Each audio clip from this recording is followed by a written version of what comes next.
Hello, hello. Praise. Hello, Mike. Mike. Yes. Hello, hello. Hello. Hello, praise. Praise the Lord. Nimbag na nagsama tayo ni na mami at pas pasalamat tayo iabot da tayo iawag na jayo na ituka nagutukan ag mensahe tatang sapa kasunod tayo natindan tayo dagi testimony dagi kakapsat tayo nagkalo di ay may isang testimony di may isang kapsat tayo hantay nga dapat kami nga expression dagi anak tayo ngayon ako so dati adagyan up dapat keep di nga i-build tayo kanya dapat yung karakter sumarunod tulang day talain basta mag-build di ay karakter kakita nyo ngayon i Japan diba i Japan from elementary di karakter gusto nga i-build na dat tayo nga Pilipino kita nga di Facebook hagi nabang dali parents na pakita na dali kay honor tayo sa mga kitang tata ti Pilipinas mapaplag ti kwarta di ba mapaplag ti kwarta tata ti Pilipinas so pulos nga di karakter tayo talagang napukaw awan ti konsensyanan dagiti kwan dagiti natao karo kada tayo mga Pilipino dahil nga ron kasi yung mensahe itilas no anya ganito ti faith mo sumursurot na tayo karakter mo no anya di ay pamating sumuro mo nga sumursurot na tayo ay ugalig pamating mayroon ba't dagi ay anak dagiti kakabsat tayo kat involved dati ko sports so resakmat lang di elementarya di ay ayam ko iti baseball idi gamit kat nakalayo nga iti kar iti region 1 isungat iraa kung nada idi iraa suday nakapanak mo iti ko ilokuso iti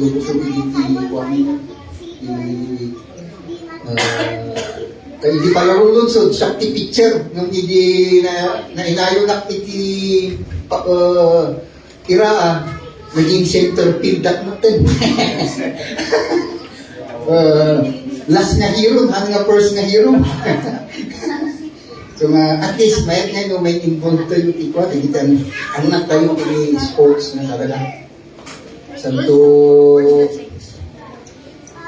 tirigat na nga lupay katakot, dahil ubing kat ko. So may sangay nga, kahit kulang nga ay share basit dito niya. Kaslatak ta, dahil anak tayo kat puro spokining dollar naman tan. Nung itirigat no iti Pilipinas, ti pila kamababa ti reading comprehension. Gusto mo na kapay na nagbalik. Hindi lang kami ti bingkat ko. Awan ti Inglesan din. Kung tikang pagmayla na lang kami, hindi lang kami ti ubing. So, i-explain ko dahil anak ko. Ni Kini Magdalene, kada kami yung ubing ko na. No, adda iti salapimi or piso ni. Amo yung nag-hanger na yung pangato nga diyan, puro pag-hiran ti comics na diyan, kas kada magazine, kas kada pocketbook. Apang kami ag-hire diyan, basa kami diyan. Gis, may isang comics, iso nga mahilig kami din nagbasa. Tagtagamin yung ubing. Awan ihilig na nagbasa. Isungorod nga tikakaasi na tayo, iti barangay manin. Iti Dex in Dibobs na iti barangay, dahil sumay nga dati barangay pagbasa. Nga, lagay ka nung elementary ng ubing. Lagay ka ng barangay official. So, wala, inaramid na muna nga teacher iti barangay. Barangay official. So, wala, kawanin mga staff. So nga, datayo nga, dahil iti Bible tayo, magkinukat tayo ijay 2 Timothy chapter 2 verses Second Timothy chapter 4 verses 6 to 8. Ipagadalan tayo nga tatangag sa pakunat dito'y a great Christian dying testimony. Ito ay isang testimony ng isang dakilang Kristiyano na malapit ng mamatay. Kung titignan po natin ay walang iba kundi si Apostle Paul, binabanggit po dito. Bago natin talangayin itong binasa ng ating pong kapatid, itong sulat ni Apostle Paul kay Timothy ay ito yung tinatawag na pastoral epistles. Kasama yung Titus at saka yung First Timothy. Na pagkatapos kasi ni Apostle Paul na mabilanggo pagkatapos ng kanyang house arrest, siya ay nakalaya. Pagkatapos nag-missionary muli siya, nag-port missionary journey ulit siya. Pagkatapos isinulat niya itong First Timothy at saka yung Titus. At pagkatapos nabilanggo ulit siya, ito yung ang pagkabilanggo niya ngayon ay siya po ay nasa dungeon. Mas yung first imprisonment niya kasi house arrest siya eh. Pero dito sa 2 Timothy, iba na yung kanyang kalagayan. Kaya kung basahin mo yung 2 Timothy, ang hirap yung kanyang kalagayan. Ang lamig dito, sabi niya kay Timothy, dalhin mo yung aking pong balabal para meron na pong isuot kasi ang lamig dito. Sabi niya doon. Sino ba kasi itong si Timothy? Si Timothy kasi ito ay taga Lystra. Ito yung modern Turkey takta. Doon siya nakatira. Nung si Apostle Paul ay nag-mission doon, ay siya po yung ginamit ng Diyos para siya ay makakilala sa Panginoon. Kaya binanggit niya rin dito sa sulat niya kay Timothy, my true son, sabi niya doon. At kung titignan po rin natin na si Timothy na ito, ang kanyang nanay ay isang Hudyo, ngunit ang kanyang tatay ay isang Greek. Kaya nung muli siyang nag-missionary journey, bumalik ulit siya sa Lystra, tinawag niya si Timothy na magiging kasama niya. At nung naging kasama niya, nung pumunta siya sa Jerusalem, hindi rin nakaligtas si Timothy na siya po ay ma-circumcise. Kaya ang ginawa ni para walang masabi yung mga Hudyo na mga kababayan niya, si Apostle Paul, ay kahit sabi niya doon, kahit si Timothy ay hindi nakaligtas, na siya po ay ma-circumcise. At kung makikita rin natin dito si Timothy ay palagi ring 6 times na nabanggit yung pangalan ni Timothy sa mga sulat ni Apostle Paul sa iba't ibang mga churches o sa mga iba't ibang mga sulat niya sa iba't ibang mga sinulatan niya, mga simbahan. Kaya kung titignan po natin dito, si Timothy ay napaka-importante na kasama ni Apostle Paul. At saka nung si Apostle Paul ay nabilanggo sa kanyang first missionary journey, nung nagkaroon siya ng fourth missionary journey, sinama niya itong si Timothy. At si Timothy na ito, nung nag-mission sila, dumaan sila sa iba't ibang lugar hanggang sila ay napunta sa Ephesus. At doon niya iniwan si Timothy para doon siya ipagpatuloy yung gawain ng Panginoon doon. At saka si Apostle Paul ay umalis, iniwan siya doon. Yun yung sitwasyon. Ngayon, na siya ay nabilanggo ulit, sinulatan niya ngayon itong si Timothy. Sabi niya dito sa mga last verses ng chapter 4 na dalhin mo yung aking balabal, dalhin mo rin yung aking yung kanyang yung parchment. Sabi niya doon kay Timothy. Okay, kaya bago natin ipagpatuloy ito pong tatalakayin natin mensahe sa umagang ito, mayroon po tayong 3 bagay na mapag-aralan po natin.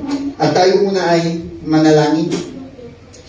Dakilang Ama at Diyos na makapangyarihan sa lahat, kami po ay lumalapit po, Diyos, sa iyong trono ng iyong biyaya at habag mo.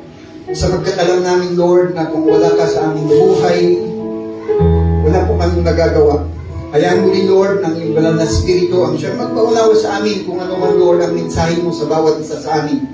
Dakilang Ama, patuloy mong ipaghanda ang bawat puso't isip ng bawat isa sa amin na maging sisidlan ng iyong banal mong salita upang hindi po mawalan ng kabuluhan ng iyong mga salita na amin pong mapapakinggan. Dakilang Ama, ikaw po Lord ang siyang magsalita sa atin para may bahagi ulit ang iyong mga salita ng mapayapa at maayos. Holy Father God, wala pong ibang mag-glorify kundi ikaw lamang. Ito Lord ang lahat ng aming dalangin o aking dalangin sa pangalan ni Jesus. Amen and amen. Okay. Yung unang-una po natin mapag-aralan, sabi po dito, Paul's testimony with regards to past. Ito yung kanyang testimony is patungkol po sa kanyang nakaraan.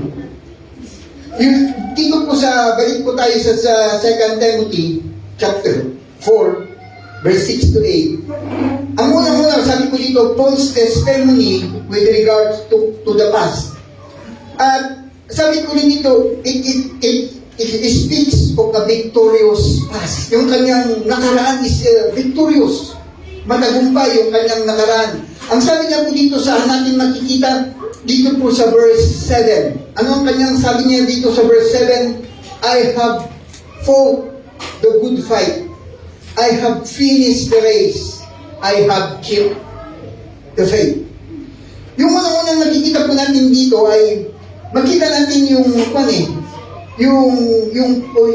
past life o past experience ng Christian life ni Apostle Paul is makita natin dito yung kanyang paglilingkod, yung kanyang suffering sa kanyang paglilingkod.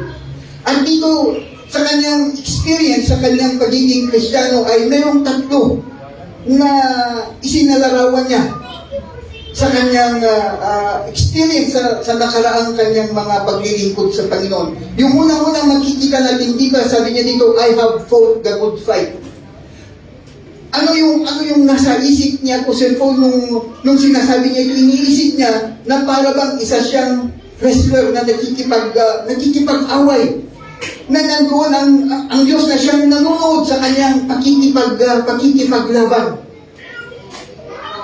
At ang napakaganda dito kay Apostle Paul, sabi niya po dito, I have fought the good fight. Yung word na good fight, maganda yung kanyang pakikilaban, yung kanyang pakikibaka. Alam niyo nung isinulat ni Apostle Paul ito, nakalipas na ng 30 years sa kanyang doon po sa Acts chapter 9 sa pagkakilala niya sa Panginoon. At dito sa 2 Timothy ay lumipas na ng 30 years sa kanyang pagiging Kristiyano o sa kanyang paglilingkod sa Diyos. At kung titignan po natin, ito nga iniisip ko yung trials, yung sufferings na nangyari sa buhay ni Apostle Paul, sabi niya po doon, I have fought the good fight. Kung titignan po natin yung kanyang experience dito sa 2 Corinthians chapter 11 verse 23.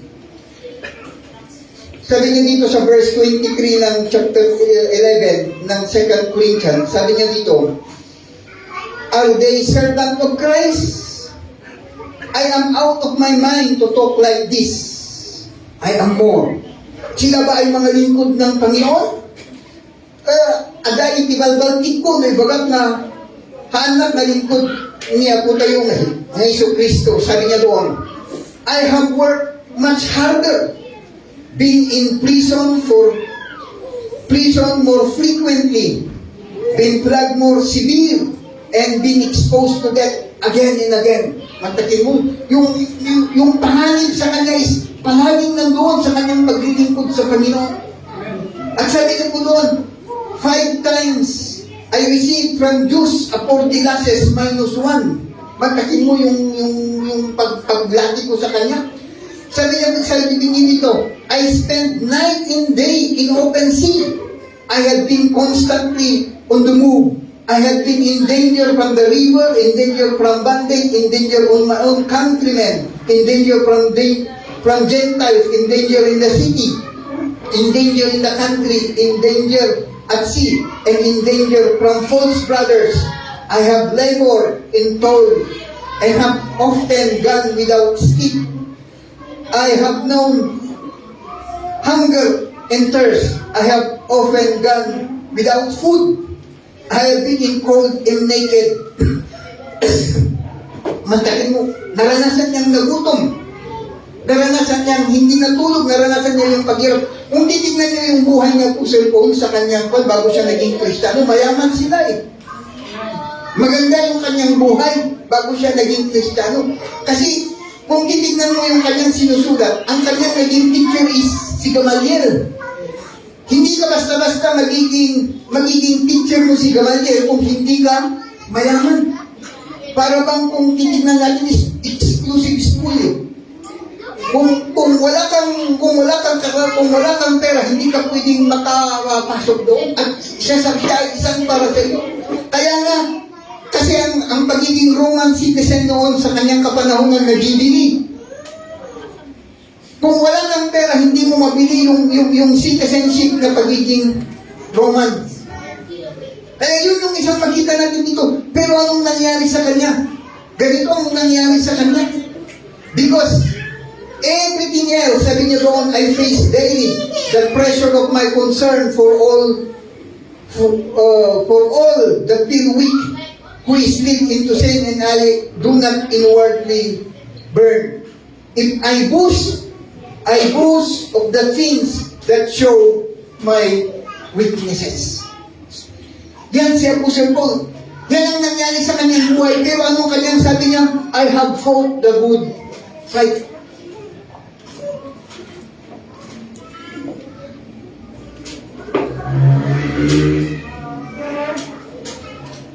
Kung ilalagay natin sa ating pong sitwasyon. Halimbawa, example, kunan niya ako Diyos kanyang, kasla kanya, kunan na kanya. Nung malamdama, Brother Moises, kunan niya ako Diyos siguro kanya. Nung malamdama, alam, itibiyag mo. Adminitate ka man, pas mo. Kita man no, may bagamot na I have fought the good fight.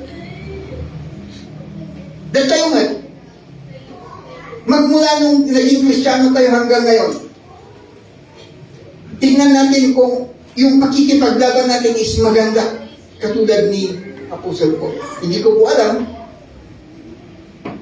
tayo lang po ang nakakalam niyan at ang Panginoon. Ang pangalawa na makikita po natin dito, sabi niya dito, sa verse 7, I have finished the race.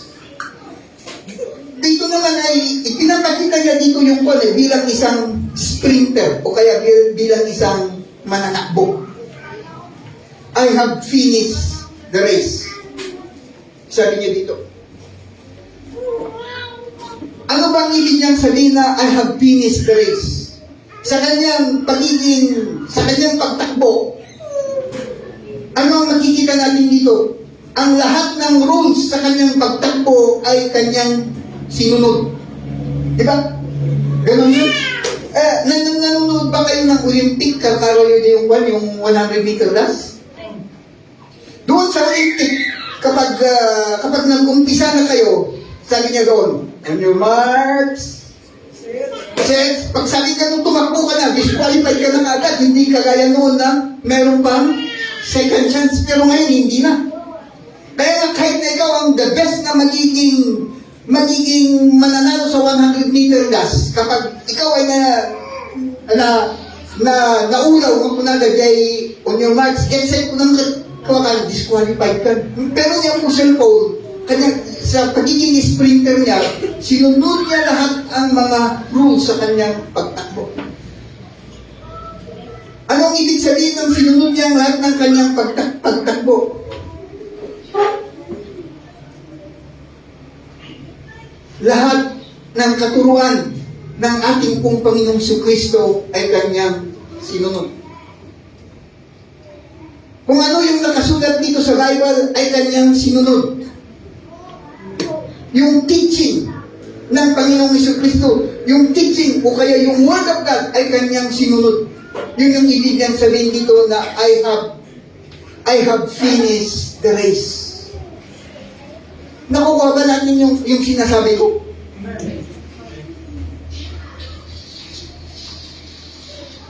I have finished the race. Sapagkat darating ang panahon na kung tayo ay kukunin din malapit na tayong kukunin ng Panginoon, masasabi natin bang I have finished the race? Nang ibig sabihin, sinunod ba natin ang salita ng Diyos? Palagi ito yung palagi kong sinasabi. Kaya nga nagiging corrupt ang Pilipinas. Sapagkat yung paniniwala kasi, yung faith nila, na kahit mag-corrupt ako ng bilyon-bilyon, magbigay lang ako sa simbahan, magbigay ako sa mga tao, pagkatapos yung iba akin. Dahil kung mamatay ako, yung natira kong pera, ibibigay ko sa church para ipanalangin ako. Sapagkat ako'y pupunta sa purgatorio, ipapanalangin nila ako, after how many years mapupunta ako sa langit.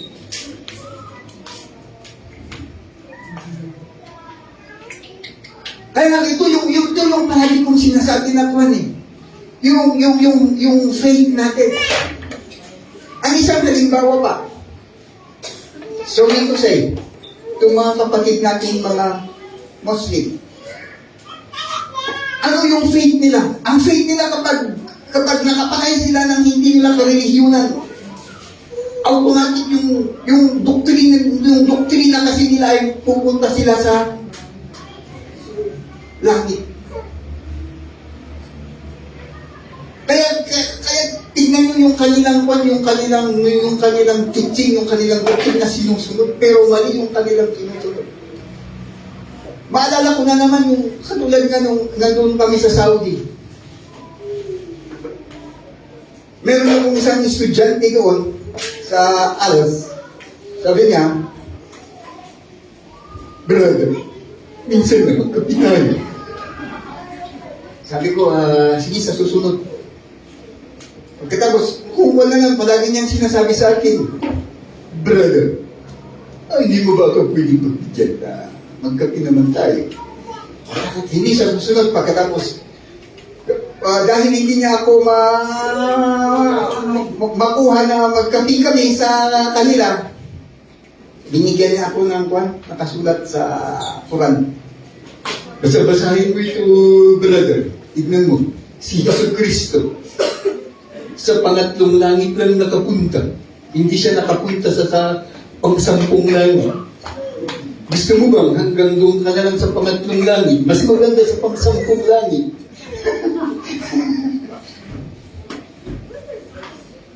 Ang kagandahan pa doon sa 10 langit, mayroong mga 10 virgins na nag-aasikaso sa iyo doon. So kitang nga diyay ko agad, kitang nga diyay teaching dapat kasi kailangan nila nga kahit na mag-suicide sila. Kasi alam nila na kahit mamatay sila, alam nila na pupunta sila sa heaven. Pero tingnan nyo sila, yung mga suicide bomber, talagang grabe sila. Pangatlong makikita po natin dito, ang sabi nga dito sa verse 7, I have finished the race. I have finished the race.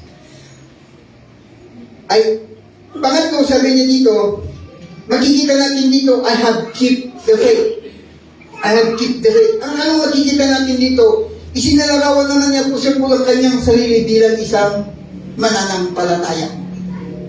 Anong ibig niyang sabihin, I have kept the faith? Ibig niyang sabihin, yung word of God is talagang ginarlan niya. Hindi pwedeng Hindi pwedeng ang mga false teachers na mga kalaban niya, kasi maraming mga akusasyon ng mga false teachers Kaya po sir po. Pero yung word of God talagang ininatan niya. Talagang ginarlan niya yung word of God. Hindi pwedeng mapasukan ng maling katuruan. I have kept the faith. Ano ang sabi niya dito sa 2 Timothy rin, verse 13 and 14? 2 Timothy chapter 1 verse 13 and 14, sabi niya dito, sabi niya kay Timothy, what you heard from me, keep as a pattern of sound teaching, with faith and love in Christ. Verse 14, guard the good deposit that was entrusted to you. Guard it with the help of the Holy Spirit who lives in you. Sabi niya po siya po kay Timothy, huwag mong papapasukin ng mga false teaching sa'yo. I-guard mo na kasama ang Holy Spirit, sabi niya doon kay Timothy. At tayo rin, ito yung dapat na kuwanin, na huwag, yung teaching natin, ito yung number one na huwag natin i-compromise. Amen.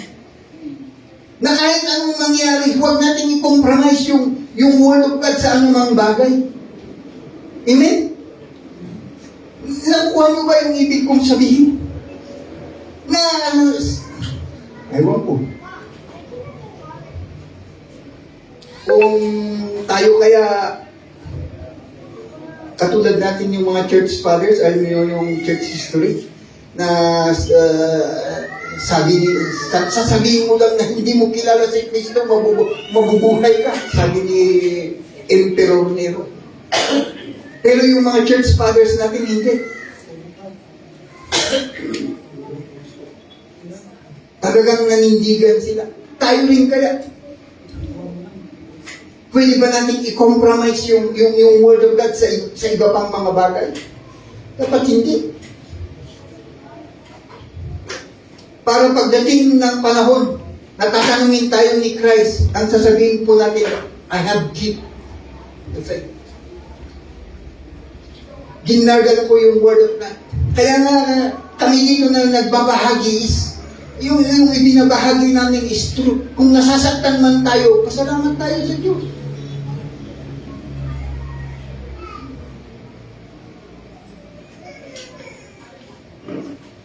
Maalala ko, nung nasa Saudi kami, meron pong isang tagalabas na nagtuturo sa amin, na kanyang pangalan is si Mac Tagiwa. Nung siya ay 1990s yun eh. Nung siya ay in-invite siya sa isang napakalaking church dito sa Maynila.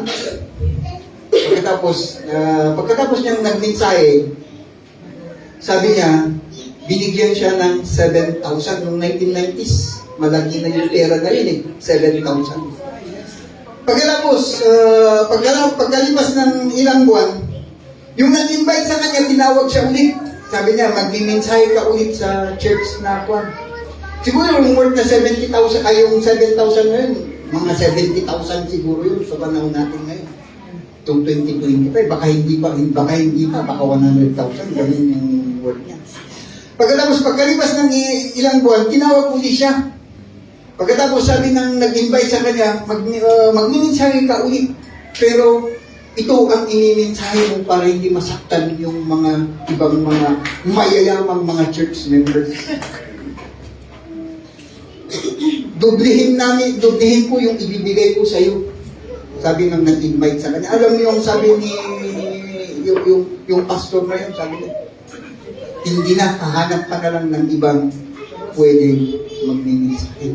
Na kung ano yung gusto nyo na imimensahe, maghanap ka na lang ng ibang pastor. Yun ang kanyang sinabi. Kaya yun yung isang bagay eh.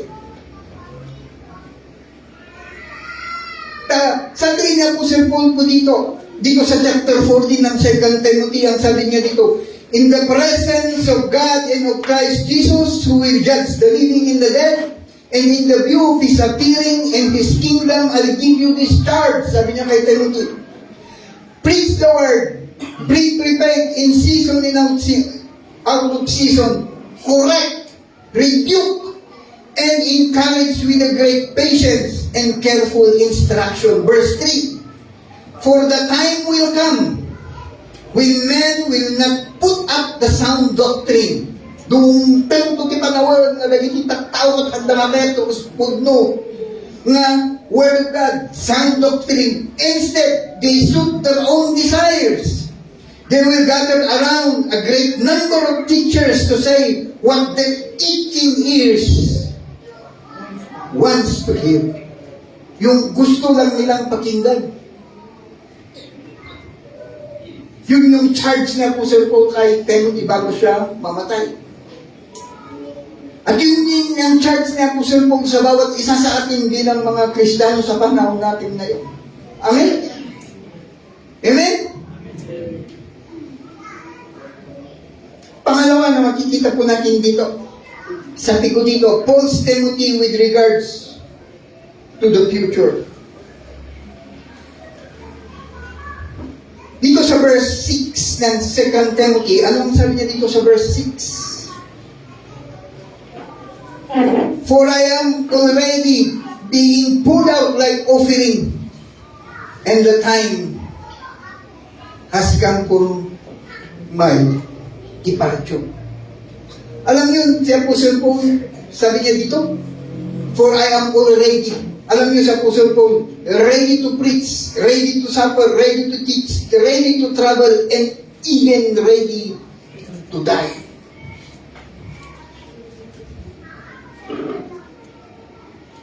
Anong makikita natin dito sa verse 6? Sabi niya dito, I am already being poured out like a drink offering. Meron tayong dalawang makikita dito eh. Ano yung unang makikita po natin dito? Yung pananaw. Paul's view of life. Yung kanyang pananaw patungkol po sa buhay na ito. Yung kanyang buhay, sabi niya dito, ang kanyang buhay is like a drink offering. Sabi dito, nakinupya ko sa isang libro, sabi niya kasi dito sa kanilang pag-aaral, every Roman meal ended with a kind of sacrifice. A cup of wine was taken and poured out to the gods as a offering. Sa kanilang kapanahunan, yung bawat kanilang meal, pagkatapos nilang kumain, is nag-o-offer sila ng cup of wine. Malagin ko nga, style na tayo nga na kamun, igurot lang talaga yung style yan, o di aging inumak pa lang. Di ipitik mo.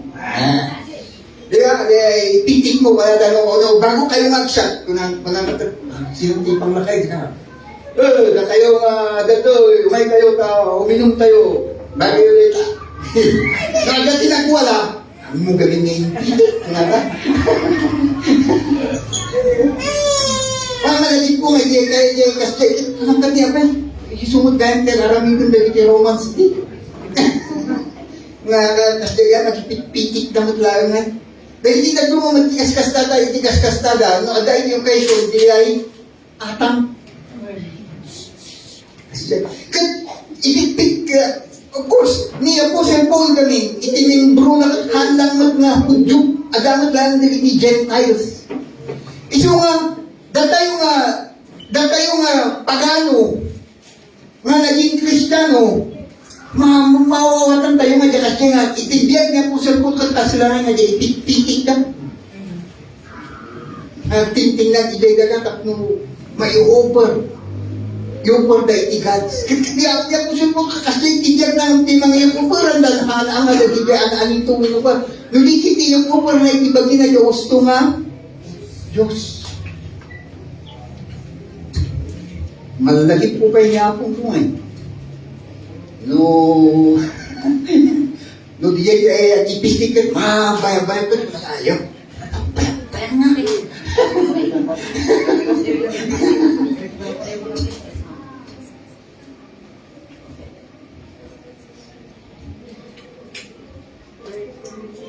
Kung mag-isakot niya, experience tayo magdagigay.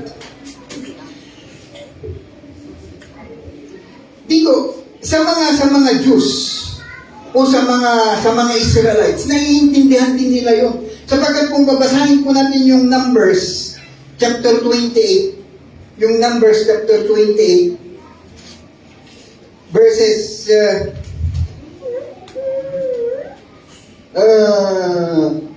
and 7, pagkatapos mag-jump tayo sa 24. Sabi niya dito sa verse 7, the accompanying drink offering is to be a quarter of a hint of a fermented drink. With each lamp, pour out the drink offering to the Lord at the sanctuary. Dito sa verse 24, sabi niya dito, sa verse 24, in this way, prepare a food for the offering made by the fire every day for the 7 days as the aroma pleasing to the Lord. And it is to be prepared in addition to the regular burnt offering in its drink offering. Kaya, itong mga Christian Jews o mga Israelites na naging Kristiyano, naiintindihan din nila yung sinasabi ni Apostle Paul. Na sabi niya po dito, I am already being poured out like a drink offering.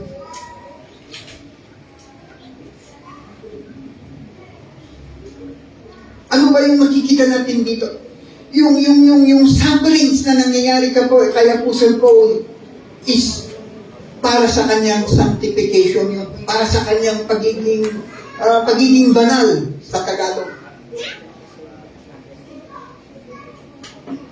At sa kanyang sufferings, yung kanyang trials sa buhay niya is para lalong ma-spread ang Word of God. Diba si Apostle Paul sa kanyang imprisonment, napunta siya sa Rome. Diba yung sinabi nga ni Bishop na kahit yung mga guard ay nakakilala sa Panginoon dahil kay Apostle Paul. Iyon yung pag-spread ng Word of God.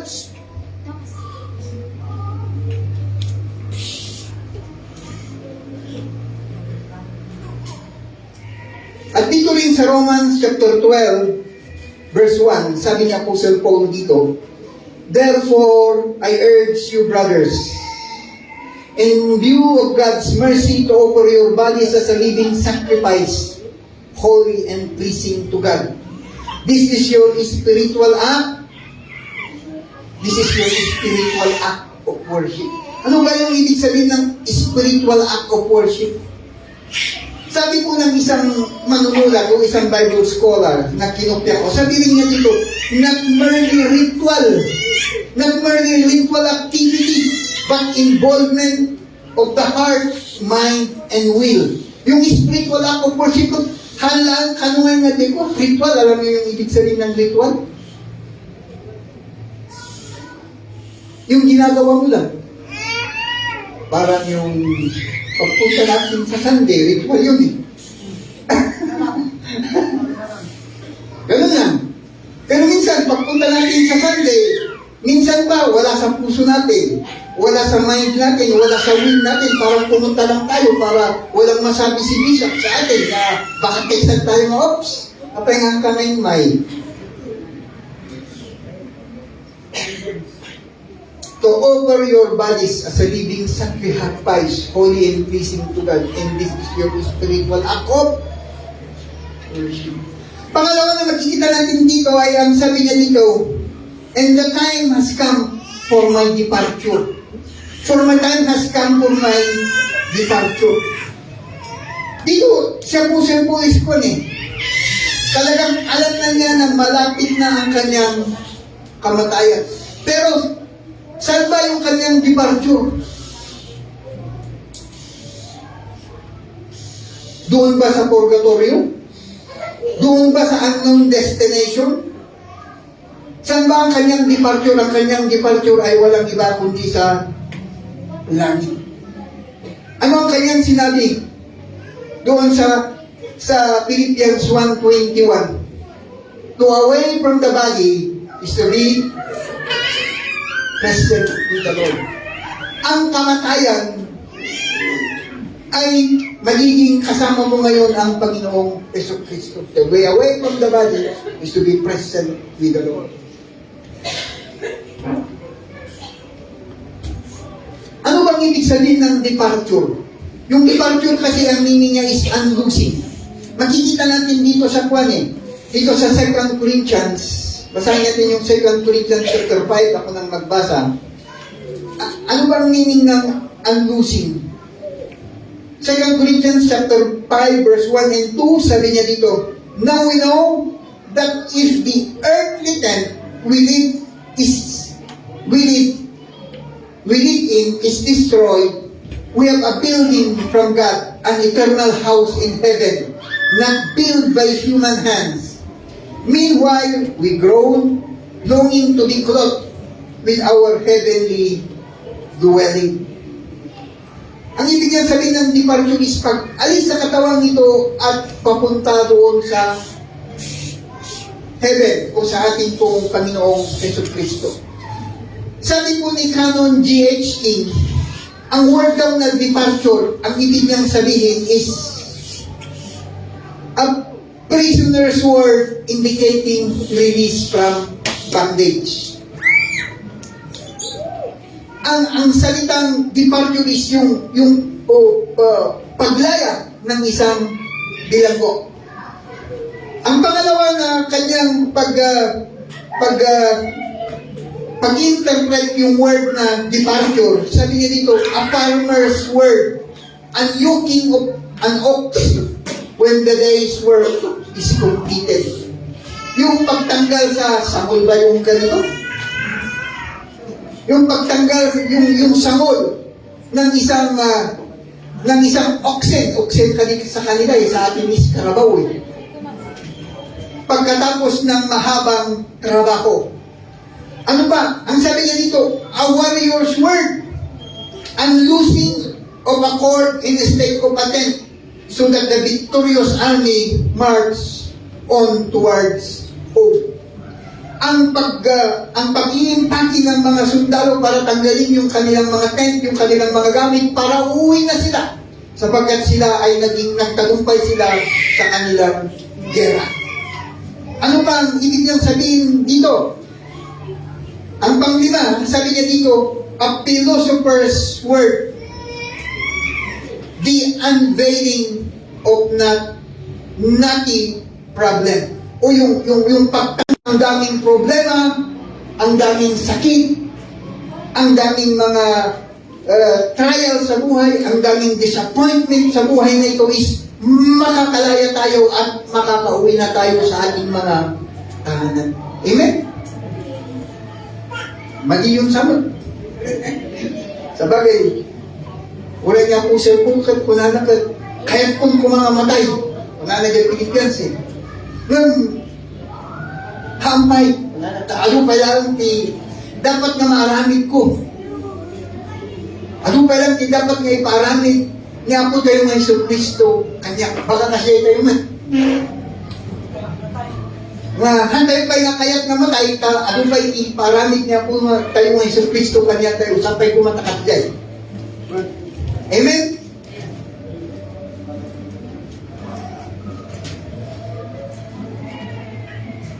Ang pangatlo nating mapag-aralan, sabi ko dito, Paul's testimony with regards to the future.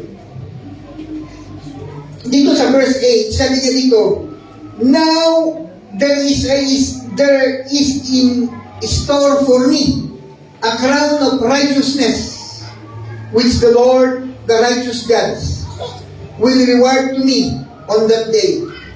Not only to me, but also, tingnan niyo ito, but also to all who are longing for His appearing.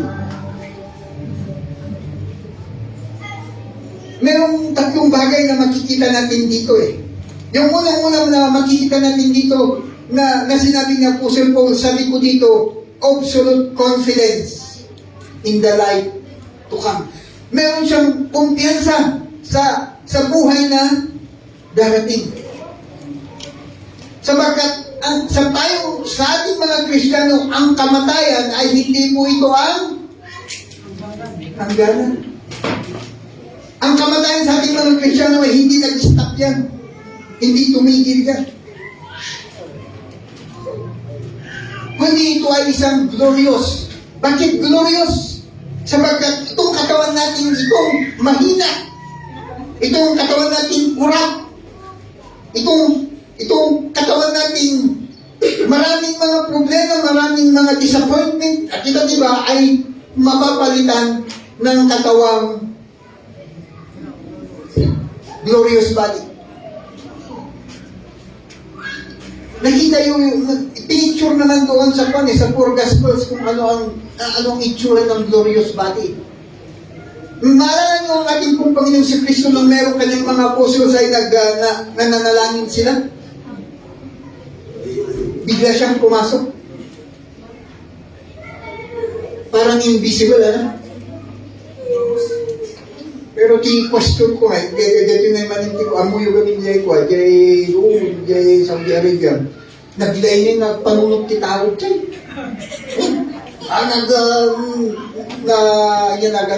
Nakulikot yung panunod ka. Malikot ang kanilang pag-iisip. Mayroong nagsabi sabi niya doon, ano kaya, Pastor? Halimbawa, naging Kristiyano ako nung 18 years old ako. Yung iba naman, naging Kristiyano sila nung 60 years old sila. Yung iba naman, yung 8 years old sila na naging Kristiyano. Ano nga ang magiging itsura natin? Di sila kung 8 years old sila, nung nag-glorified body sila, ganun pa rin. Yung 8 years old, matikas na dahil 18 years old. Ano ba yung parang standard na magiging glorified body natin? Sabi ko, silent naman ang Bible yan Pero sa akin lang sabi ko sa akin lang siguro parang nung ang ating pong Panginoong Kristo ay nag-glorify. Para bang ang kwento ito hindi wala dito sa Bible lang, ito ay isip ko lang to, baka sabihin nyo na gumagawa ko. Ang alam ko siguro baka at sisinabat tayo de 33 years old. Hindi 33 years old tayo.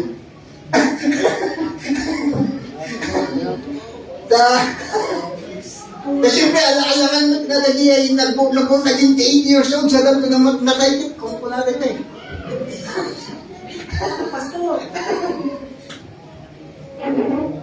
Yan ang pananaw ko lang. Sumarag ka tatay. Ang ganin ni Pastor Januin kini Pastor Mike dyan sa lukod na. Kasi na. May tayo sa lukod mo. Nakalaman dito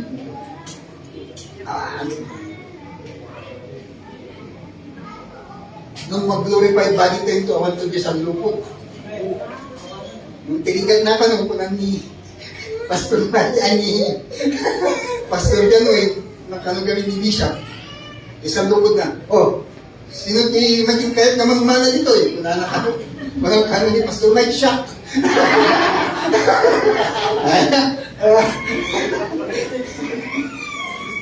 Pakatawag na kayo, magturog kayo magkanin. Turugan na kayo, ayun, nagligat na granit yung saya.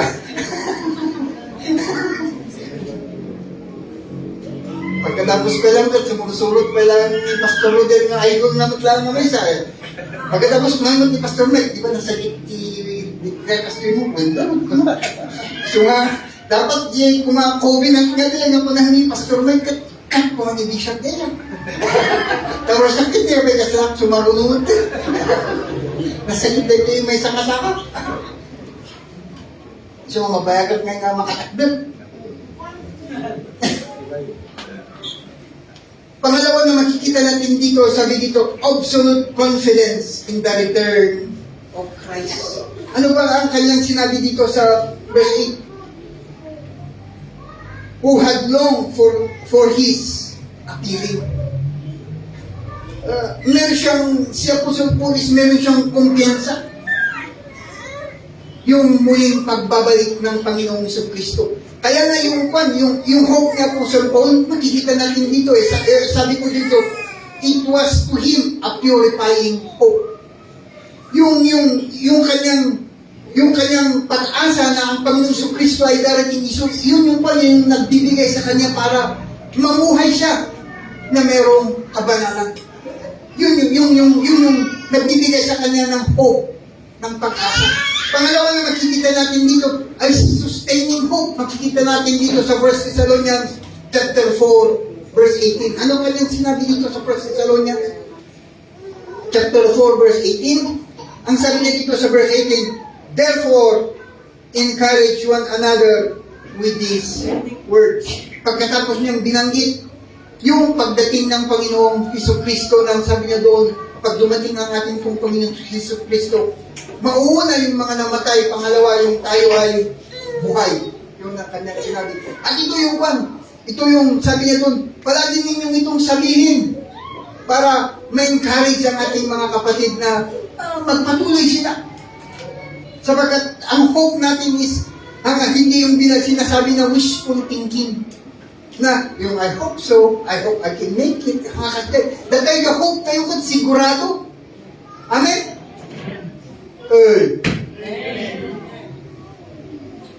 Baka yung hope yung kat Malboro. Yung hope tayo kat dapat yung hope tayo kat sigurado. Na yung pag-appear niya po tayo ng Iso Kristo kat pa. Sigurado nga ag-appear iso na. Pangatlo, sabi ko dito, absolute confidence in the day of reward. Ito yung pagre-reward ng Panginoon sa atin. Yung isip na po Sir Paul dito is yung mga nananalo kasi sa consecration games ay hinalagyan nila ng bulong. Yung sabi dito, laurel wreath, sabi dito wreath, sabi dito Nilalagyan nila, kapag nanalo ka, bulong lang ilalagay mo. Tatamad ka medalya, kakalo yung Olympic, nagninagayan yung Olympic na medal na din, yung gold medal. Nakita-nakilakot yung kwadap nila yung nagninagayan yung gold medal, talagang gold na. Nung tayo, ang gold medal, ang nga niya bulong mo may kargat ko, itid niya ako ito yung Iso Kristo ko si reward. Ano kasi yung reward reward of, naging ay nag-preach the word of God, righteousness, kung nanay jay, yung Bible, naging reward ng itid natin yata. Kasi siyempre, hantay mo kami nagpaparehas siyempre, adamot naging man nagagot. Nung naging pagpalak ko nga sa doon, itidan ko tansan. Na ito, iti-reward mo tansan. So, natayo katwa, pagdating ng panahon, ito yung ilagay natin sa isip natin bago tayo magtapos. Kapag matapos ng hangganan, isipin natin ito. Ito ba ay pwedeng sasabihin ng Panginoon sa atin? Or my God? Pwede bang sabihin ng Panginoon sa atin pagdating ng Panginoon? Yun ang iiwan ko. Well done, my good and faithful servant. I-welcome pala tayo ng Panginoon sa Kristo. Sabi niya, welcome, my good and faithful servant. Yun lang po, I hope